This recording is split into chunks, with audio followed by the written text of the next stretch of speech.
बढ़ जाती है। जैसे पसीना बढ़ता है, स्वेटिंग फ्रिक्शन की वजह से फंगल इन्फेक्शन होना बहुत कॉमन रहता है। दूसरे पिंपल्स या एक्ने बढ़ना बहुत कॉमन रहता है। दाद जो होता है वो थाइज़ में, अंडर आर्म्स में, जो फोल्ड्स होते हैं बॉडी के, यानी जो जैसे फ्लेक्चर्स होते हैं, उनमें ज़्यादा कॉमन रहता है। कई लोग बोलते हैं, बहुत सारे ऐसे पेशेंट्स आते हैं जो बोलते हैं कि हम तो बाहर जाते नहीं हैं तो हम सनस्क्रीन क्यों लगाएं। देखिए, जो रेडिएशन है, स्पेशली यूवी रेडिएशन, ये हमारे ग्लास को क्रॉस करके हमारे घर में आती है।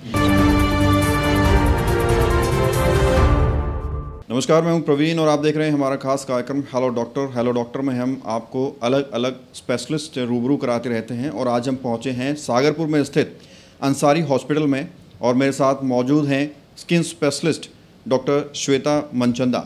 जिस तरह से मौसम बदल रहा है, गर्मियों का सीज़न आ रहा है, तो जाहिर है कि स्किन संबंधित बीमारियां भी होती हैं, तो कैसे उनसे बचा जाए, क्या कुछ ट्रीटमेंट है, आज ये हम मैम से समझेंगे। मैम, बहुत बहुत स्वागत है। Thank you so much. Doctor Shweta, सबसे पहला सवाल मेरा यही है कि जिस तरह से गर्मियों के दिन आ रहे हैं तो क्या कुछ प्रॉब्लम लोगों को हो सकती हैं और कैसे इनसे बचा जाए?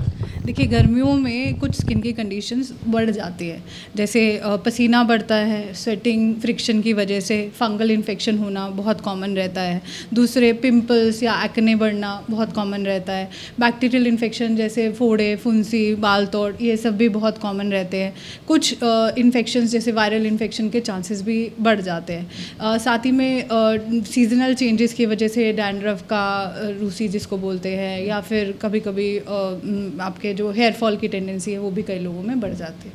तो कैसे इसको अवॉइड किया जाए? क्या कुछ करना चाहिए? दिनचर्या क्या होनी चाहिए या खान पान क्या रहना चाहिए ताकि ये प्रॉब्लम गर्मियों में ना हो लोगों?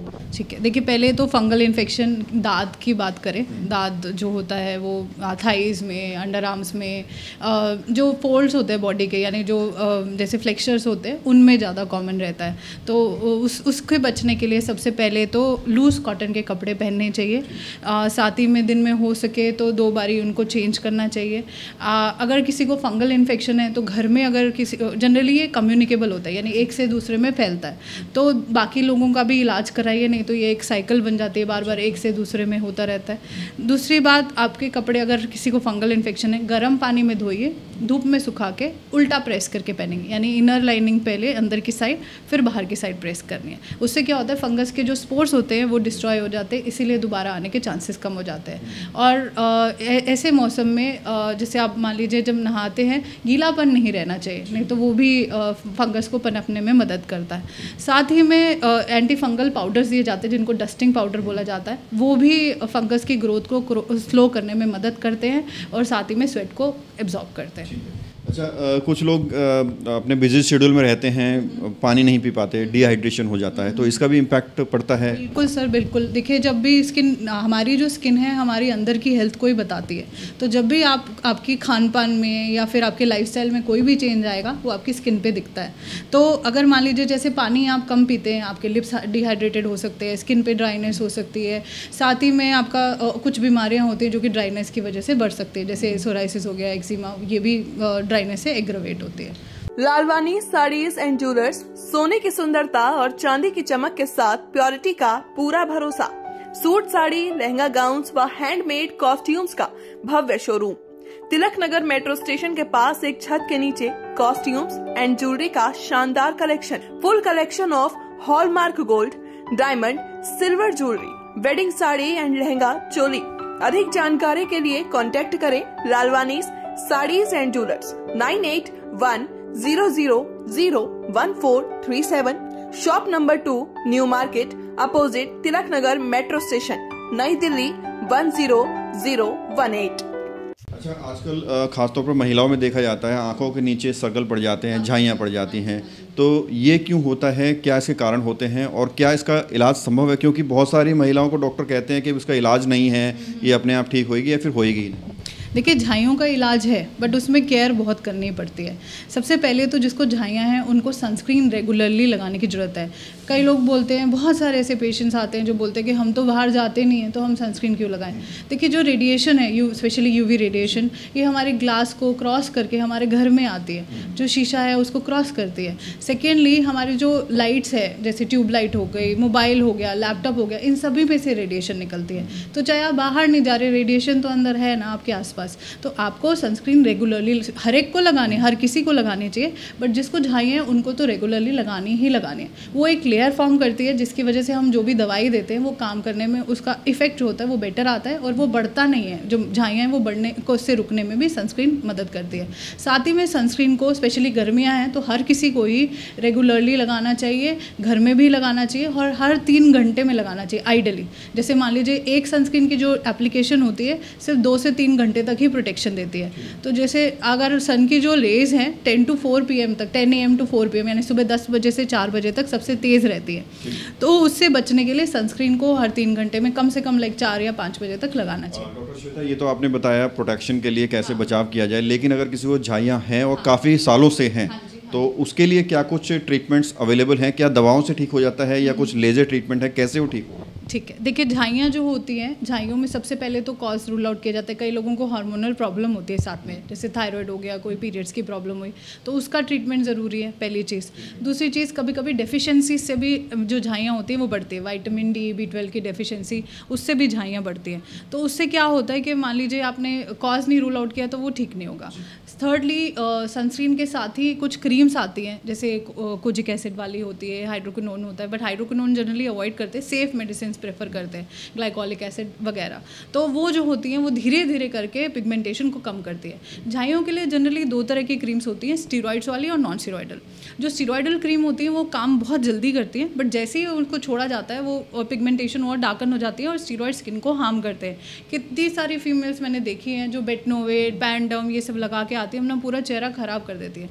तो स्टीरॉयड वाली क्रीम नहीं लगानी चाहिए। झाइयों का प्रेगनेंसी भी एक बड़ा कारण होता है। बिल्कुल सर, हार्मोनल चेंजेस हुए तो उसमें प्रेगनेंसी भी एक हार्मोनल स्टेट ही है, तो इसी वजह से जैसे ही हमारी बॉडी में हार्मोनल चेंजेस होंगे, specially during and after pregnancy, तो झाइयाँ बढ़ती हैं।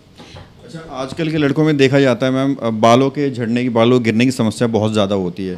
तो जो युवा हमको देख रहे हैं जो इस समस्या से परेशान हैं, उनको आप क्या कहना चाहेंगे और कैसे इससे बचा जा सकता है? देखिए, बालों के झड़ने की बहुत सारी अगेन वजह है। सबसे पहला होता है अगर आपको कोई डेफिशिएंसी हो, विटामिन D की, B12 की, आयरन प्रोफाइल में कोई चेंजेस हो आपके। दूसरी चीज़ होती है, मेल्स में सबसे कॉमन जो हेयर फॉल का कॉज होता है वो एंड्रोजेनेटिक एलोपेशिया होता है। एंड्रोजेनेटिक एलोपेशिया मतलब मेल पैटर्न हेयर लॉस। यहाँ से बाल जो है, जो आपके हेयर लाइन होती है वो पहले रिसीड होती है, फिर वर्टेक्स से बाल जाते हैं। हाँ, वही। तो उसके लिए जनरली कुछ मेडिसिन आती है, मिनॉक्सिडिल करके होता है, PRP करके ट्रीटमेंट रहती है, प्लेटलेट रिच प्लाज्मा थेरेपी बोलते हैं। साथ ही अपनी डाइट में प्रोटीन इंटेक बढ़ाइए, और अगर स्ट्रेस है, स्ट्रेस को हेल्दी वे में कंट्रोल करिए। स्ट्रेस मैनेजमेंट बहुत ज़रूरी है। डैंड्रफ से भी हेयर फॉल बढ़ता है। कोई बीमारी हुई हो उसके बाद, जैसे कोविड हो गया, टाइफॉइड, उसके बाद भी हेयर फॉल काफ़ी कॉमन रहता है। क्या शैम्पू रोज़ लगाना चाहिए? नहीं sir, shampoo ideally 2 to 3 times a week लगाना चाहिए, रोज़ नहीं। कुछ लोग होते हैं हेयर ट्रांसप्लांट करा लेते हैं, विग लगा लेते हैं, तो स्किन पर क्या उसका कोई इम्पैक्ट पड़ता है? क्योंकि हेयर ट्रांसप्लांट कराते हैं उसका एक लंबा प्रोसेस होता है, दवाएं भी चलती हैं, और जो विग लगाते हैं वो परमानेंट एक सिर के ऊपर टोपी लगी होती है, तो इनका क्या कुछ इम्पैक्ट पड़ता है? क्या कुछ नेगेटिव इफेक्ट भी पड़ता है? सर, पर से तो कोई नेगेटिव इफेक्ट नहीं है, ठीक है ना। हेयर ट्रांसप्लांट देखिए, आपके जहाँ पे बाल कम है, ट्रीटमेंट बाकी ऑप्शंस नहीं काम कर रही हैं, तो हेयर ट्रांसप्लांट करना पड़ता है। तो ऐसा जो उसका स्किन पे कोई हार्मफुल इफेक्ट नहीं है। साथ ही में जो पैच लगाते हैं वो डिस्कम्फर्ट ज़रूर होता है, मतलब आप जब कुछ ऐसा एक्स्ट्रा लगा के रखे हैं, but other than that skin पे उससे बहुत रेयरली कुछ होता है। ज़्यादा से ज़्यादा कुछ स्वेटिंग की वजह से प्रॉब्लम्स आ सकते हैं, इन्फेक्शन वगैरह, अदर देन दैट कुछ ज़्यादा नहीं होता। जिस तरह से शुरुआत में हमने गर्मियों की बात की, तो गर्मियों में एक्जिमा की बहुत प्रॉब्लम हो जाती है, रेडनेस हो जाती है, इचिंग हो जाती है, तो वो उसके लिए कैसे करें बचाव? क्योंकि बहुत सारे लोग होते हैं उनका काम ही बाहर आउटडोर का होता है, बाहर, जैसे हम पत्रकार हैं, हम बाहर ज़्यादा घूमते हैं धूप में, तो कैसे बचाव करें? सर देखिए, एक्जिमा के लिए ना मॉइस्चराइज़र बहुत इंपॉर्टेंट होता है। अब देखिए, जो स्पेसिफिक एरियाज़ है जहाँ पे एक्जिमा जनरली लेग पे होता है, हाथ पे होता है, तो वहाँ पे अगर आप एक मेडिकेटेड मॉइस्चराइज़र लगाएंगे, अपने आप से नहीं, डॉक्टर देंगे, तो उससे क्या होता है, एक लेयर बैरियर फॉर्म हो जाता है, जिसकी वजह से जो एलर्जन है, जिस वजह से एलर्जी हो रही है, वो कॉन्टैक्ट नहीं कर पाता स्किन से, एक बैरियर बन जाता है, प्रोटेक्टिव लेयर बन जाती है। तो पहले तो मॉइस्चराइज़र लगाना ज़रूरी है। एक्जिमा की ट्रीटमेंट भी बहुत ज़रूरी है। बहुत सारे लोग क्या करते हैं, केमिस्ट से दवाई लेते हैं, लगाते हैं, उनको लगता है ठीक हो गया, छोड़ देते हैं, वो फिर ऐसे जड़ से ख़त्म नहीं होता। जड़ से ख़त्म होने के लिए एलर्जी स्किन से बहुत जल्दी साफ हो जाती है, बट शरीर के अंदर फिर वो दोबारा उभर के आएगी, क्योंकि आपकी इम्यूनिटी तो स्टिल उससे लड़ रही है, तो again it is gonna come. तो प्रॉपर इलाज बहुत ज़रूरी है। और एक चीज़ और, झाइयों के लिए आपने मेरे से प्रोसीजर्स का पूछा था, तो उसके लिए केमिकल पील्स करके होता है। उसके अंदर क्या होता है, मेडिकेटेड पील्स होती है, वो मेडिसिन लगाते हैं जो कि कुछ समय के लिए रखते हैं, हाई कॉन्सेंट्रेशन है, इसलिए डॉक्टर के सुपरविजन में ही होती है। तो उससे क्या होता है, धीरे धीरे करके नई स्किन लेयर आती है, जिससे कि आपकी जो झाइयों वाली स्किन है वो धीरे करके, जैसे आपकी बचपन जो प्रीवियस बेबी स्किन थी वैसे धीरे धीरे बनती है, बट उसके सेशंस ये होते हैं सर। जो लोग देख रहे हैं आपसे मिलना चाहते हैं तो क्या कुछ आपका अंसारी हॉस्पिटल में ओपीडी टाइम है और यहाँ क्या कुछ फैसिलिटीज़ हैं स्किन डिपार्टमेंट में? हाँ जी, देखिए अंसारी हॉस्पिटल में मेरा जो टाइमिंग है वो Sunday, Wednesday, Friday 10 to 11 AM है। एंड साथ ही में हमारे पास में रेडियो फ्रीक्वेंसी यानी जो मस्से हैं, तिल हैं, उनको हटाने के लिए जो मशीन होती है वो, सेकेंडली लेज़र बाल हेयर रिडक्शन का, थर्डली हमारे पास केमिकल पील्स हैं, वही जो पिंपल्स के लिए, झाइयों के लिए, आपके अगर कोई स्कार्स हैं उनके लिए, और उसके साथ ही हमारे पास में PRP की टेक्निक है यानी कि प्लेटलेट रिच प्लाज्मा थेरेपी, जिससे कि बालों की ग्रोथ होती है। Thank you very much for giving your precious time. Welcome sir, always welcome. तो ये थी डॉक्टर श्वेता जिन्होंने स्किन संबंधित बीमारियों पर हमसे बातचीत की और हम उम्मीद करते हैं कि ये इंटरव्यू आपके काफ़ी काम आने वाला है। इसके अलावा कोई अगर आपका प्रश्न है तो हम कमेंट्स में लिख सकते हैं। नेक्स्ट टाइम जब हम मैम से मिलेंगे तो आपका सवाल ज़रूर पूछेंगे। बहरहाल आप बने रहिए हमारे साथ, देखते रहिए इंडिया टाइम 24 न्यूज़। खबरों से खबरदार रहने के लिए चैनल को सब्सक्राइब करें और प्रेस करें बेल आइकन।